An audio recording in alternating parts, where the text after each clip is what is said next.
আসসালামু আলাইকুম সম্মানিত ভিউয়ার্স, দেশ বিদেশ প্রবাস যে যেখান থেকে দেখছেন সকলের প্রতি রইল আন্তরিক শুভেচ্ছা এবং অভিনন্দন। বন্ধুরা, আমি doctor Mosharraf Babul Kabirajghor BD YouTube চ্যানেলে দীর্ঘ 10 বছর যাবৎ আপনাদের বিভিন্ন রকমের রোগের পরামর্শ দিয়ে থাকি। আজকের বিষয় হলো দুর্বল লিঙ্গ নিয়ে যারা হতাশাগ্রস্ত, স্ত্রীর কাছে গেলে ঠিকমতো লিঙ্গ শক্ত হয় না, হলেও লিঙ্গ বেশি সময় টিকে থাকে না, 10, 5, 15, 20 সেকেন্ডের ভিতরে লিঙ্গ নুয়ে যায়, স্ত্রীর সঙ্গে সঙ্গম করে পূর্ণ তৃপ্তি দিতে ব্যর্থ, তাদের জন্য আজকে আমার গ্যারান্টি সহ একটি সমাধান। বন্ধুরা, লিঙ্গ বড় হবে, লিঙ্গ মোটা হবে, লিঙ্গ 18 ইঞ্চি হবে, 17 ইঞ্চি হবে, 20 সেন্টিমিটার হবে, এই ধরনের কিছু চটকাদার বিজ্ঞাপন ইদানিং দেখা যায়। বহু প্রতারক পেজে ফেসবুকে দিয়ে মানুষকে প্রতারিত করছেন এবং টাকা হাতিয়ে নিয়ে সর্বশান্ত করছেন।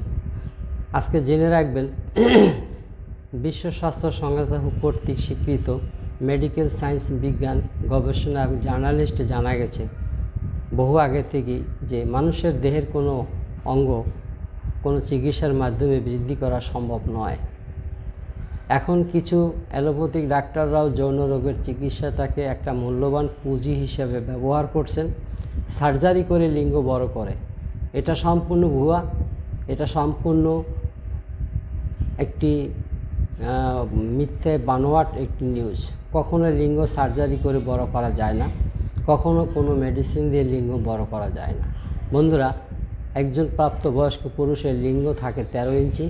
তবে 13 ইঞ্চি লিঙ্গ শোনার পরে অনেক বন্ধুরাই আমার অবাক হয়ে যাবেন যে 13 ইঞ্চি লিঙ্গটা কোথায় গেল, আমার তা 4 ইঞ্চি, 3 ইঞ্চি, 4 ইঞ্চি, 5 ইঞ্চি, 3.5 ইঞ্চি, এই ধরনের মন্তব্য আপনাদের কাছ থেকে আমি জানি পাবো।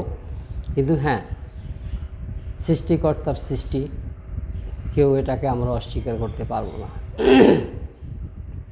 একজন মানুষের শরীরের গ্রোথ অনুযায়ী সর্ব অঙ্গ একটা নির্দিষ্ট আকারে আল্লাহ সৃষ্টি করেছেন। সেক্ষেত্রে হাইট অনুযায়ী, গ্রোথ অনুযায়ী যার যারটা ততটুকুই হবে।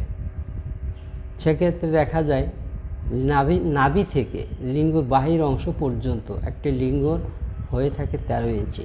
13 ইঞ্চির ভিতরে 8 ইঞ্চি ভিতরে থাকে, 5 ইঞ্চি বিশেষ মুহূর্তে বেরিয়ে আসে, কারো 5.5 ইঞ্চি আসে, কারো 6 ইঞ্চি আসে।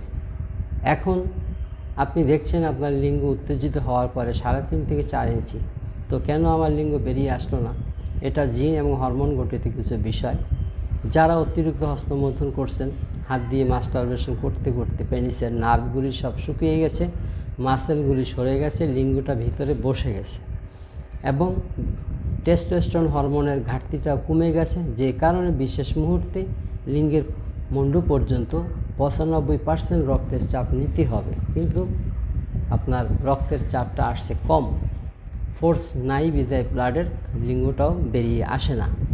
তাহলে এই কাজটা আপনি ছোটোবেলা থেকেই লক্ষ্য করবেন যে আপনার নিজের ভুলের কারণে এটা হয়ে গেছে। এখন যেই রোগটা আপনি দীর্ঘদিন লালন পালন করে তৈরি করছেন, সেই রোগটাকে আপনি 3, 5, 7, 10, 15, 20 দিনে ভালো হবেন এরকম কোনো চিকিৎসার বিধান পৃথিবীতে আবিষ্কার হয়নি।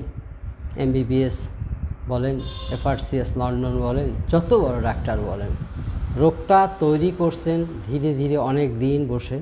আবার এই রোগটাকে ভালো করতে হলে আপনার কিছুটা ত্যাগ স্বীকার করতে হবে, এর যত্ন নিতে হবে, ভালো মেডিসিন খেতে হবে, তাহলেই আবার এটা ব্যবহারের উপযোগী হয়ে আপনাকে সুন্দর একটা সমাধান দিয়ে। বন্ধুরা, আমি দেশীয় গাছগাছরা, খনিজ, প্রাণীজ, উদ্ভিদ সংমিশ্রণ করে বিশেষ প্রক্রিয়ায় একটি ওষুধ তৈরি করি, যে ওষুধটির নাম হচ্ছে কস্তুরী অয়েল। এটা ব্যবহার করতে হবে, মর্দে জোয়ানি হালুয়াটা খেতে হবে, নরসিংহ বটিকা খেতে হবে।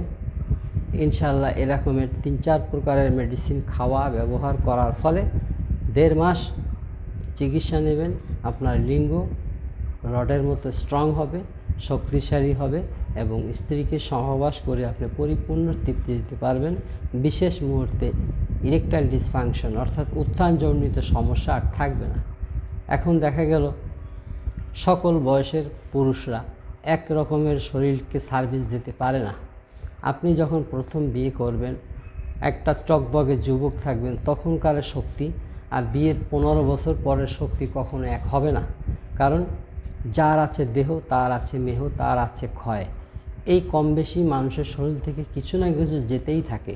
কিন্তু যদি আপনি নিয়মিত ভালো পুষ্টিকর খাবার খেয়ে শরীরটাকে কন্ট্রোল করতে পারেন, তাহলে 60, 65, 70 বছর পার হয়ে গেলেও পুরুষের লিঙ্গ উত্থান থাকে, যৌন জীবন থাকে।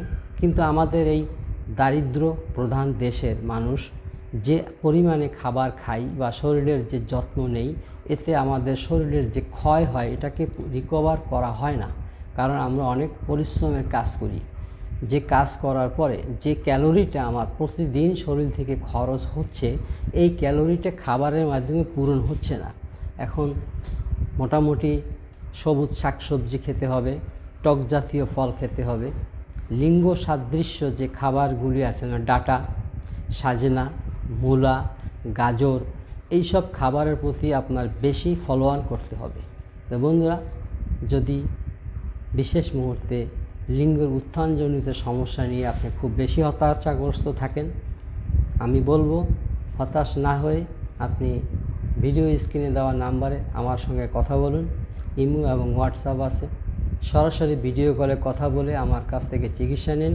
ইনশাআল্লাহ আমি চেষ্টা করব খুব কম খরচে অল্প সময়ের মধ্যে আপনার এই দুরারোগ্য ব্যক্তিটাকে সুস্থ করে আপনার যৌন জীবনটাকে সুন্দরভাবে চলার মতো পজিশনে নিয়ে আসতে চেষ্টা করব। তো বন্ধুরা, যদি আমার ভিডিওটি ভালো লাগে তো প্লিজ এখনই আমার চ্যানেলটিকে সাবস্ক্রাইব করবে এবং পাশে থাকা বেল আইকনে ক্লিক করুন। দেখা হবে, কথা হবে আবারও অন্য কোনো এক ভিডিওতে। আজ এখানেই সমাপ্ত। আল্লাহ হাফেজ।